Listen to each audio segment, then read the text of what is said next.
Good evening, everyone. Chip Cooper for FTC Guardian and my partner, Alan Cutts. Here we are for the first Hangout in the month of October 2018. And we're not quite halfway through the month, but there's, the November 1 is sort of a big day. I'm in Florida, right? And the official end of hurricane season is November 1. I don't think that hurricanes care what date it is, right? But occasionally one will sneak in after November 1. But we generally believe we're sort of home free for the season after we hit November 1. And here we are, not quite halfway through October. We have this Michael hurricane bearing down not on where I am up in the northeast corner, but on the panhandle, the Gulf side. And it's not good. It's looking bad. I hope if you know anybody, have family or friends there, I hope everybody says a little prayer for them because it's going to hit them pretty hard. But I think we're out of it right now. But who knows? And for goodness sakes, don't pray that it won't hit somebody because that means that you're praying that it's going to hit somebody else. That's not a good idea. Just prayer for everybody that it's all going to work out. So, Alan, what are you not dodging hurricanes? Not much, man. It's been turn your volume down just a little bit, Chip. All right. Yeah, I got feedback. Yeah, no, it's just been a really busy couple of weeks with FTC Guardian and my other businesses. It's just been really busy. So just a lot of work right now. Oh, and let me just tell everybody, if you're new to our Hangouts, if you've come on recently, I have a message up there that says if you need to ask a question, make sure that you use the little bubble. Go down the bottom where it says chat in the lower right-hand corner and change it from chat to question. I believe it's down there. Yeah, chat or question. So make sure you do that so that you know that it gets marked as a question and we'll be able to see it. That's it. Okay, let's get rolling. So I'm going to switch to share my. No, I'm going to not share my screen. That's what we're doing now. I'm going to switch to show my screen, which is the title slide. Can you see that? Yes. Okay, puffery update, very important. We'll explain why in just a minute, why puffery is so important in terms of managing your risk regarding ad claims. And here we have two competitors going at it, two tractor manufacturers, John Deere and Mahindra, and NAD, which I'll explain in a minute who NAD is if you don't already know, actually does an analysis where they separate out from a series of potential claims what are ad claims requiring substantiation and distinguishing those from puffery. Very important. So here we go. We always have a housekeeping announcement. The information is for, and the presentation is for informational purposes only. It is not legal advice, and we're not affiliated with the FTC. All right, before we get into what we're really going to be talking about, we need a little bit of a review about what is NAD, National Advertising Division of the Better Business Bureau, and some general rules by way of review regarding ad claims and puffery in order for this presentation to make sense. I'm not going to go through all of this, but NAD is a voluntary industry self-regulation group formed way back in '71 by the advertising industry, and basically it sort of acts as a self-regulatory version of the Federal Trade Commission. They listen to disputes regarding advertising claims and they make recommendations. Of course, you don't have penalties, fines, or anything like that, and the cost to go through a NAD proceeding is very small relative to litigation with the Federal Trade Commission. So, but the interesting thing is that when NAD does a review of a case, which is what is the subject of this presentation, it can be it is generally regarding a dispute between competitors, right? And you need to understand that in terms of ad claims, obviously, the Federal Trade Commission could very easily make claims based on deceptive ad claims, but a competitor may make a claim based on a different statute than the FTC Act. So in this particular case, The challenger, which is John Deere, tractor manufacturer, files a complaint regarding a competitor's advertising claims, and that competitor, of course, is Mahindra. They have submissions and separate meetings with NADS, and then NAD makes a recommendation about advertising.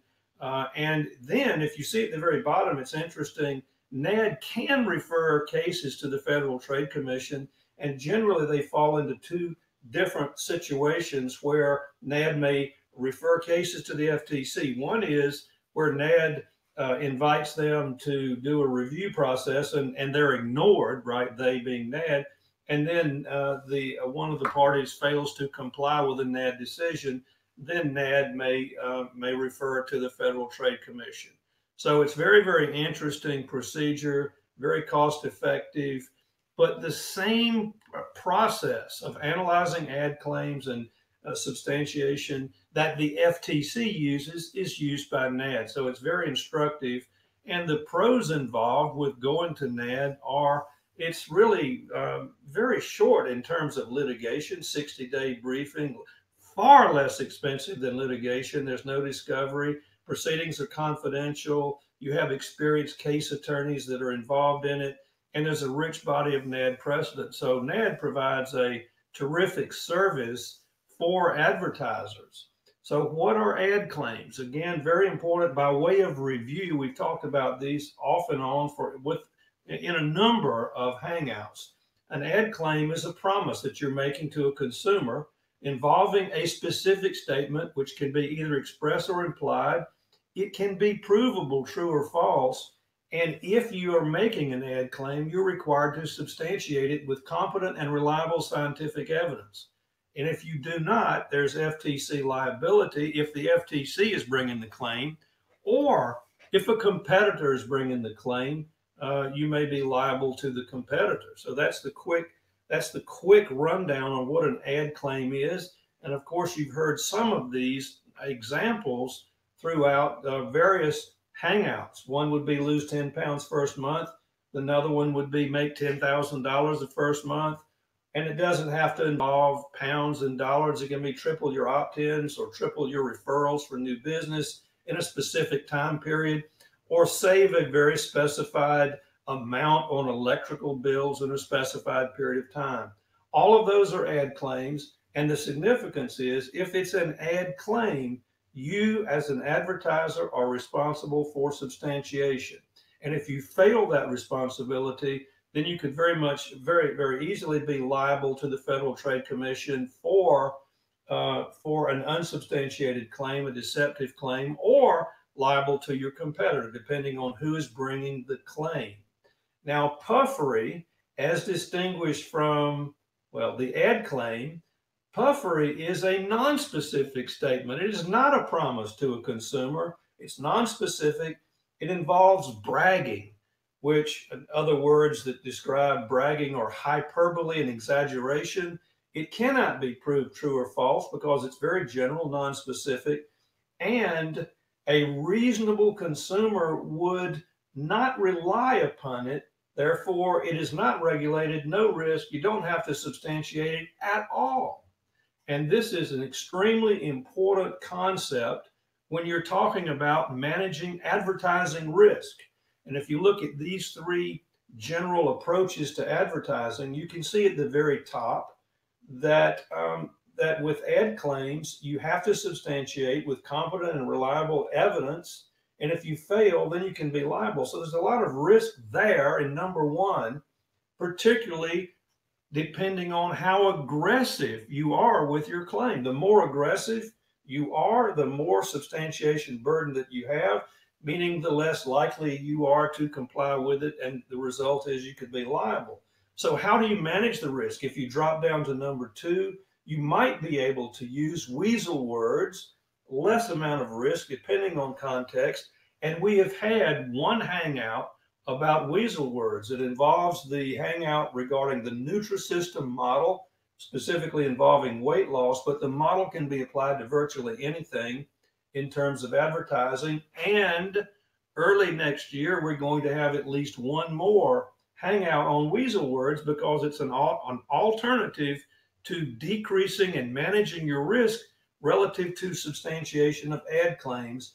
And then finally, there's puffery, and the arrow points to puffery because that's the subject of this particular hangout, where there is no risk and it's clearly the safest option. So you need to understand the difference between or among these approaches and pick and choose the approach that you think makes sense to you.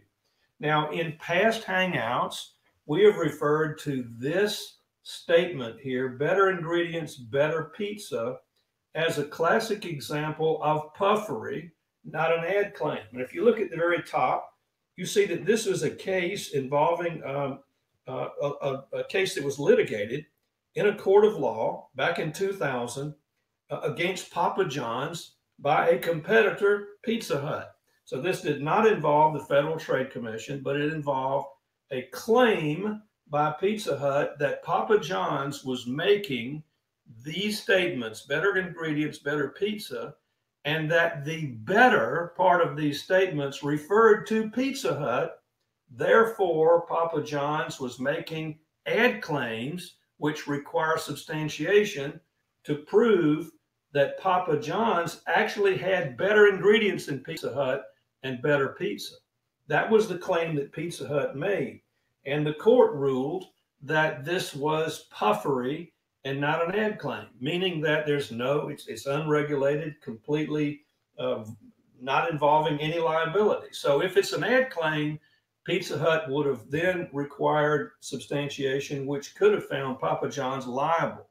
Now, in connection with prior hangouts where we've used this example, we have generally recommended that you follow this general rule of thumb at the bottom of the slide. Instead of using the word better, which seems to indicate it's better than something, right? It's highly recommended for puffery purposes that you not use better, but you use the term best, therefore bringing this clearly into puffery, braggadocio, that sort of thing. And I'm here to tell you that the reason we're presenting this particular hangout is to show you that even if you use best under certain circumstances, it can be puffery. So that's why we're presenting this and presenting it for your education, actually. So what is this Deere versus Mahindra case all about? And here we have the superiority claim by Mahindra. Best is used in a number of examples. I'll show you them in just a minute. And we know that best, based on this analysis, best can be an ad claim or it can be puffery depending on context. And you see the key here below those first two bullets. What is the context? If it is comparison, and you remember back to the Pizza Hut claim against better ingredients, better pizza, Papa John's, is that Pizza Hut was arguing betterment in comparison with them. The court said no. But the key is, what's the context? If there's comparison and a statement is measurable, even though the word best is used, it can be an ad claim. And you see this quote here by NAD. If the superlative is used in a way that suggests it is measurably better than a competitor, it is not puffery, but a claim requiring substantiation. All right, we'll get more involved in that right here. So here are the statements made by Mahindra, right, involving its tractors. And of course, its competitors, John Deere, also selling competing tractors, right? Mahindra's statements are best selling, best value, best warranty, best performance, toughest tractors on earth, toughest utility vehicles on earth. So the question is, are those statements ad claims or are they puffery statements? That's what it was all about. And these are the results. NAD found that the following in yellow there were ad claims that require substantiation. And the reasoning you can see in the bullets, the context was comparative, that Mahindra was really comparing its features specifically to John Deere. And the statement was in the decision, that these claims could be objectively measured based on attributes valued by consumers. And they are, you see in the top right in yellow, best selling, best value, best warranty, and best performance. Now, it's important to understand that taken alone, those statements, best selling, value, warranty, and performance, are probably almost always going to be puffery. But if you combine those statements with context that shows you're actually comparing your statements and your products to a competitor, then it's probably going to be an ad claim. Now, in white at the bottom, you see there were two statements that were puffery, and this is the reasoning for or by NAD. In the context of tractors, toughness is not quantifiable, cannot be tied to a measurable attribute. And you can see that. What does toughness really mean? What does it really mean? As distinguished from selling, value, warranty, and performance. So toughest tractors on earth, toughest utility vehicles on earth were held to be puffery, even under circumstances where there was clearly a comparative situation by Mahindra, clearly focusing on John Deere. So despite the fact that there was a comparison, these statements were held to be puffery, but the best statements above clearly are involve serious concerns, right? If you are Mahindra. So here's how I would like to reconcile what we have discussed earlier with this better pizza, better ingredients, better pizza that was held to be puffery by a court of law. And you can see in the first two arrows there, Pizza Hut argued that there was an implied comparison with Pizza Hut, and they didn't win on that argument. They lost it. And they based it on what you see below, and it's pretty complicated. I'm not going to really go into it in detail, but I'll read it. And what Pizza Hut was hanging its hat on in terms of arguing a comparison by Papa John's was that a co-founder of Pizza Hut named Frank Carney actually sold the entire Pizza Hut franchise to Pepsi-Cola. And then this same guy, Frank Carney, went out and purchased some Papa John's franchises and then appeared in an ad favoring Papa John's. And that gave Pizza Hut, I guess, standing to bring the claim that, well, you know, this guy was a founder of Pizza Hut, and now he's out buying franchises for Papa John's. So clearly the better ingredients, better pizza refers back to Pizza Hut. And they didn't win that argument, but that was the argument. And then if you go to the current situation involving this case decided by NAD, Mahindra and John Deere, regarding the claims best selling, best warranty, and best value, NAD claims that those are ad claims because if you look at context, you see in the arrow there, Mahindra actually published testimonials from its customers who were making negative comparisons to Deere, right? So it was a very strong connection in the context to a comparison between Mahindra and Deere. So that's what really carried the day. And I think actually made, I'm switching back, actually made these top right-hand corner statements, best selling, best value, best warranty, best performance, which would almost always be puffery if we didn't have a comparison. But because we had comparison in the Mahindra case, they were held to be ad claims requiring substantiation. That's really the key to understanding the difference between these two cases. So here are the takeaway rules of thumb, and I'll also give you an example. To qualify as puffery, which is what you probably are wanting to do in order to avoid regulation by the Federal Trade Commission or liability to a competitor, use hyperbolic language, best, and I would prefer you use best, not better, because better seems to indicate better than something. Best means better than everything, right? So you're safer with the term best rather than better. Number two, do not mention competitors, even in context. Avoid any implication that you're comparing what you're selling to a competitor. Avoid it completely. And then also avoid mentioning specific product attributes. So here's an example that I've seen recently on TV, and I've seen these ads run over the last few years. They'll run maybe 3 or 4 months, and then you won't see them again. And 6 months later, you'll see them. So they run periodically. And I believe the ad is for Napa automobile parts, right? NAPA, Napa Auto Parts. So you see on TV the guy behind the counter at Napa Auto Parts, and a guy comes in, a customer, and I think he's looking for a certain part.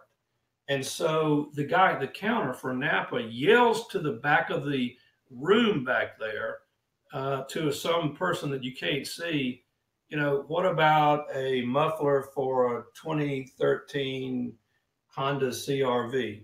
And this voice comes from the back saying, part number 12345. And the guy at the counter looks at the customer and sort of says, yeah, it was pretty cool, right? And then he yells back again, where's it located? And he says, aisle number 3 on the right side, lower shelf. And then the guy behind the cash register says, it's cool. We really can find these products very quickly and easily. So if you look at that ad, one thing you might conclude, well, one question to ask is, would a reasonable consumer take the message from that ad that every single Napa Auto Parts store has a guy in the back of the room with an eidetic memory who has memorized the entire product listing, price listing, and everything? And of course, no reasonable consumer would draw that conclusion based on the ad. The consumer would basically say it's a cute ad, it's funny, it's puffery. It's sort of making the point that we believe at Napa that we're pretty efficient at finding and delivering parts for customers, right? So I believe that's clearly puffery. But if we change the example and the customer walks to the counter and talks to the guy behind the cash register and he says, I just came from your competitor down the street, and I was asking for the muffler on a 2013 Honda CRV, and I waited there patiently for 10 or 15 minutes and they couldn't find the part. So now I'm coming to you and I want to see what you can do. And then you go through the ad. Clearly, it's not puffery anymore because there's a comparison with a competitor. So I think that's a pretty good example that makes the point that Nad was making with the Mahindra/John Deere case. All right, takeaways. Best is not always puffery. It depends on context. Number 2, best can be an ad claim and puffery based on context involving comparisons and measurability. Number 3, context always matters. Context is important, right? And then always follow the 3 takeaway rules of thumb. The tags that we're going to go up tomorrow with the replay video, pretty simple: ad claim, substantiation, and puffery. So that's the end of the presentation. I'm going to go away from my screen back to us live, and I'm going to ask Alan, do we have any questions, or is everybody so either satisfied or totally confused that they have no questions? I think they're totally confused because we have no questions. I hope. Yeah. Now it's a topic we've gone over quite a bit. So if they just type in puffery into the search, into our tag feature, they'll find quite a few. Right, but here's if you boil down the whole presentation here to just a sentence or two, while we recommend that you use best instead of better in connection with these statements so that they'll be puffery, this case shows that best can be an ad claim, right, if you're comparing it compared to. So avoid that and you're great. Yeah. So the rule that we was sort of floating out about using best might have suggested, even though we didn't intend to, that if you always use best, you're fine, right? You're always use best, you're going to be puffery, and you're almost always going to be fine, except when you're comparing to a competitor. So don't do it. That's basically what we're talking about. So it'd be an ad claim if I'd say I'm the best compared to Chip. Well, that's not, then If you say I'm the best internet marketer compared to Chip, then we got a very specific thing, internet marketing, and clearly we know the answer to that. But yeah, that's, then he's got to prove it. But I don't think it would be difficult to substantiate that, right? Well, we've got FTC Guardian is the best inside of the chat box from Phil. Thank you, Phil. Yeah, FTC Guardian is the best internet-based training program on the planet. Well, it's true because we're the only one. Yeah, yeah. I mean, so even if we had to substantiate it, in fact, I had a guy one time who's very knowledgeable about advertising. He called me up and he said, "I've been to your website and I see this statement at the very top, #1 in FTC compliance training." He said, "That's an ad claim. Can you substantiate it?" I say, "Sure, we're the only one." We are the only one. I said, "Now, we check it frequently, see if there is somebody else who's doing what we're doing." And, the last time we checked was maybe 3 or 4 months ago, and there was nobody. And if there were someone, we would know it. And we're the only one. So we substantiate it. We have a question from Arlene. What are weasel words? Weasel words are words that don't quite make the specific promise, but are a little bit vague and suggest the promise. For example, lose 10 pounds in your first month is a specific ad claim statement. The weasel word would be lose up to 10 pounds in the first month, which seems to suggest, you're the advertiser. I'm not making the specific claim that you're going to lose 10.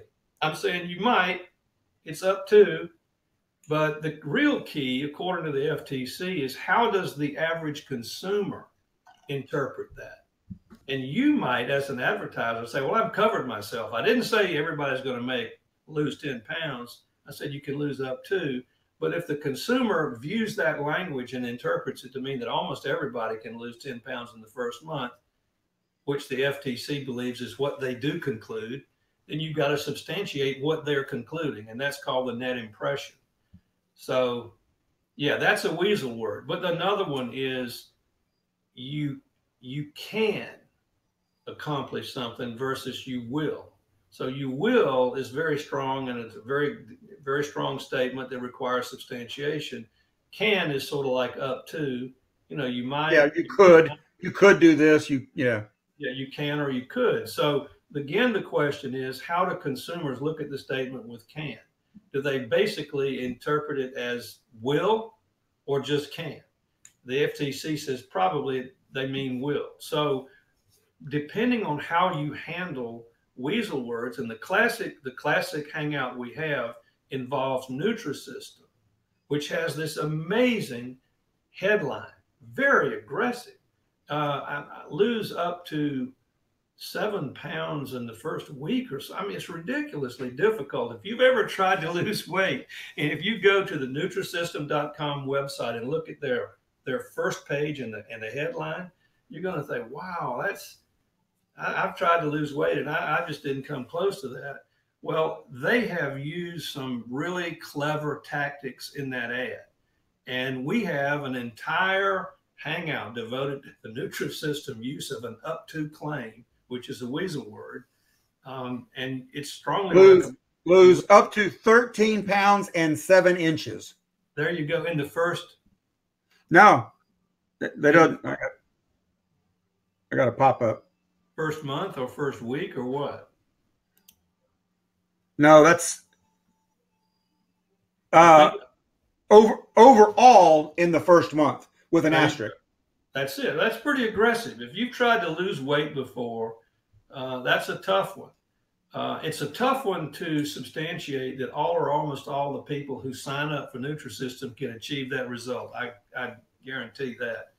But Nutrisystem has used other tactics together with that big statement, that ad claim, which I think brings it into compliance. And we've got what I think is an excellent Hangout. So if you were to go in the members area and search for up to or Nutrisystem, and I believe even weasel words, you're going to find that. I would. Yeah, with in their asterisk, they say in a study, weight loss was 11.6 pounds and 8 inches.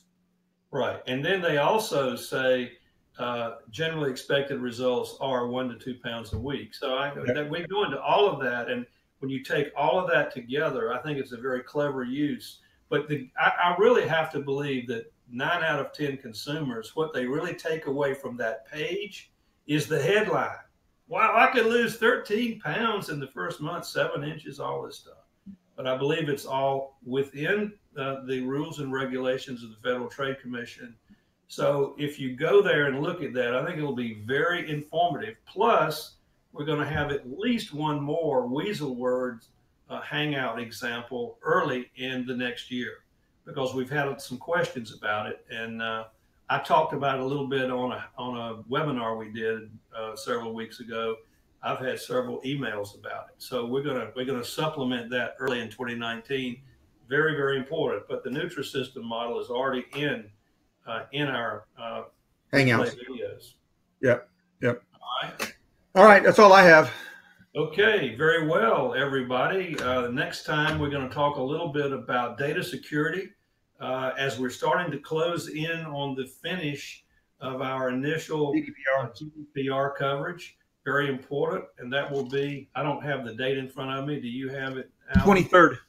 23rd of this month. We'll see you then. 2 weeks. That's all we have for now, guys. And I'll say good night. Have a Good night. All right.